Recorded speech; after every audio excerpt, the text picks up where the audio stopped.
Hello, good people. Welcome to topic 6.9. We are continuing our look at antiderivatives, but we realize in this section that sometimes the antiderivative is not as easy as just reversing the formula. And so here in this first video, we're looking at a table that has 5 rules you definitely need to know. Off the top of your head, can quickly recite what the antiderivative of sine u is, that would be the negative cosine of u, plus c, what the antiderivative of cosine u is, and that would be the sine u plus c. The antiderivative of e to the u du would be e to the u plus c. The antiderivative of u to the negative 1, which, by the way, can also be written as the antiderivative of 1 over u du, and that's going to be the natural log of the absolute value of u plus c. And again, we use absolute values to ensure that whatever is inside of the natural log, since we don't know what it is, but whatever's inside is a positive value, because we can only define the natural log of something is only defined if that something is a positive, right? I can't take the natural log of a negative value, but I can take the natural log of a positive value. And so putting the absolute values ensures that whatever u is always going to be positive, and it is going to be possible. And then the last one is the reverse power rule. The integral, or the antiderivative of u to the n, is u to the n plus 1 divided by n plus 1 plus c. And so one of the things I want you to notice, or Brian Passwater wants you to notice, and I agree that we should notice, is, if I can find my form here, where did it go? So one of the things we want you to notice is that all of these formulas are written in terms of u, not of x, right? And one of the reasons we're going to start to think in terms of u is because you're rarely going to see, hey, take the antiderivative of e to the x, right? We know that answer is e to the x plus c. But you're probably not going to see that. You're probably going to see something like, take the antiderivative of e to the pi x. Well, now this exponent, which is normally just a variable, now it's a function of the variable. And so we replace this complicated looking thing with a u. And one of the things, and I guess this is what Brian's telling us here, that we know that the antiderivative of cosine x dx is sine of x plus c, but when I try to take the antiderivative of cosine 2x dx, that's not sine of 2x plus c. This 2 constant being introduced to my integral has now, or my integrand, is now made my answer different. So I can't just do this, right?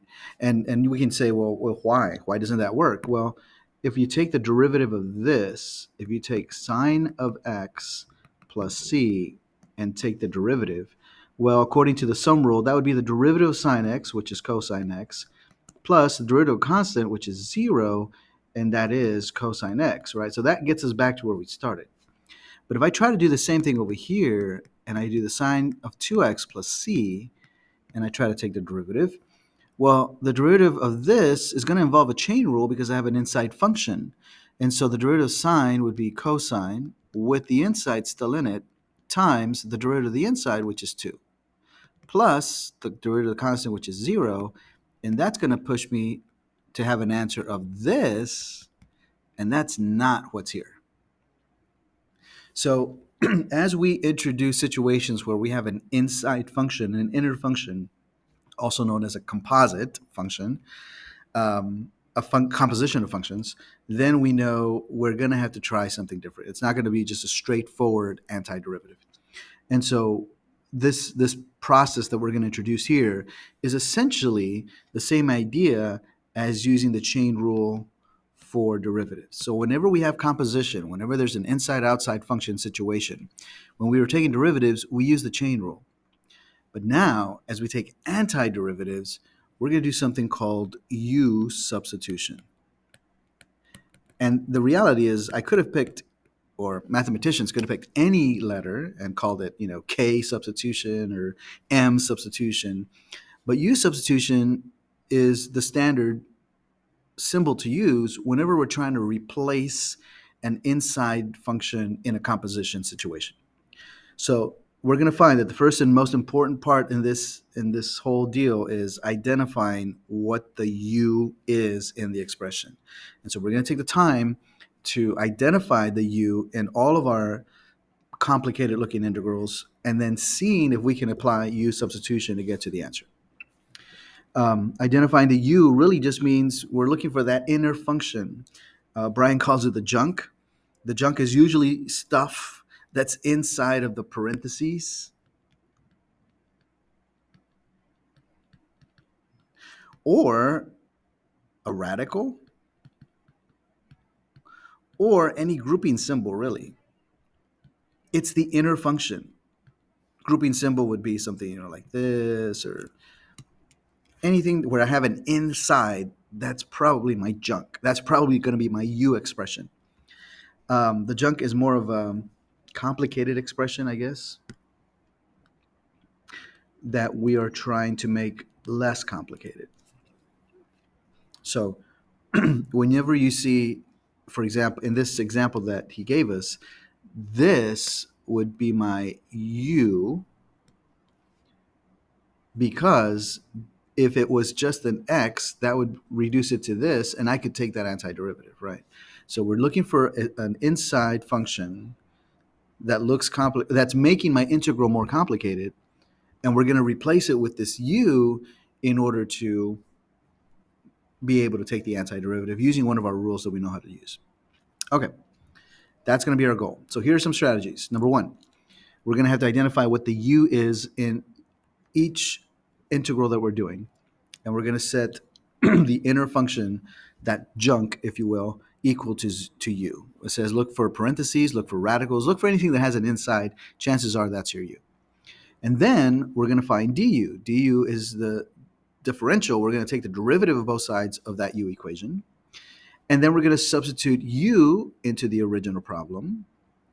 We're going to make sure that we can substitute du, and if we can't, we're going to fix any constants, and we'll get into step 4 here in a little bit. We're going to integrate using one of the formulas that we know. He says use one of the 5 formulas, but you can use any formula that you know that can help you take an antiderivative. And then we're going to substitute back to an expression for x if we're talking about indefinite integrals. So if we don't see any limits of integration, if there's no a and b here values in my integral, then we need to go back to where we started, which was the world of x's, because we had switched our situation to be a world of u. So here's what we're going to do. At the end of this video, I'm going to help identify all of the u expressions in these examples. So we have 6 different examples. We're going to identify the u, and we're going to find du. So we're going to do steps 1 and 2 in this video. In the subsequent videos, we'll continue to practice the rest of this recipe, if you will, to make sure that we can take the antiderivative of a situation where there's an inside-outside function or composition. Okay, so let's begin. In example 1, we want to take the antiderivative or the indefinite integral of 2 sine of 2x dx. So this is not just sine of x, this is sine of 2x. And so I'm going to say that this is my u. So I'm going to come over here to the side and say my u is 2x. Great. Now I'm going to take my derivative. So the derivative of u is equal to the derivative of this, which would be 2 dx. In the next video, what we're going to find is we're going to transform this integral from x's into u's. But I need to know what my u expression is going to be in order to replace that. But I also need to know what my dx is going to get replaced. And I usually tell students, it's kind of like when you go to another country that uses a different currency, a different money system. You have to convert, right? Like if you have US dollars and you're going into Canada, you're going to have to change it to Canadian dollars. If you're going to Mexico, you have to change it to pesos. And there's an exchange rate. This for that, right? And so what we just found is I can replace a du for 2 dx's. So if I have 2 dx's, I can replace that for du, just like I'm going to replace 2x for u. Okay, but we're just identifying and finding the du's. Okay, so let's keep going to example 2. I'm taking the antiderivative, or the indefinite integral, of x squared divided by the square root of x cubed plus 1 dx. Do I have an inside function? Do I have an inner function? And the answer is yes, it's right here. So by the way, by itself, this looks pretty complicated. But what we're going to find is if I can use substitution, I can make it look simpler so that I can take an antiderivative and then I can revert it back to the world of x's. But right now, all we're doing is identifying the u, and then we're finding the du. Du would be 3x squared dx. And that's it. That's all we're doing. That's step number 1 and 2 of this process. Identify what's going to be your u expression, and then take the derivative of that u expression. When I look at number 4, this one's a little tricky because we don't see necessarily an inside function. So I'm taking the integral, or the antiderivative, of 3 divided by 4 minus 2x dx. Where is the inside function? Well, we're going to say the denominator is the inside function.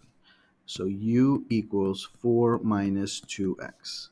If that's true, du is equal to 0 when I take the derivative, 0 minus 2, which is just negative 2 dx. Again, this is saying if you have negative 2 dx, you can make a replacement and replace it, substitute a du. Just like if you have 4 minus 2x, you're going to replace that with 1u. Let's look at example 3.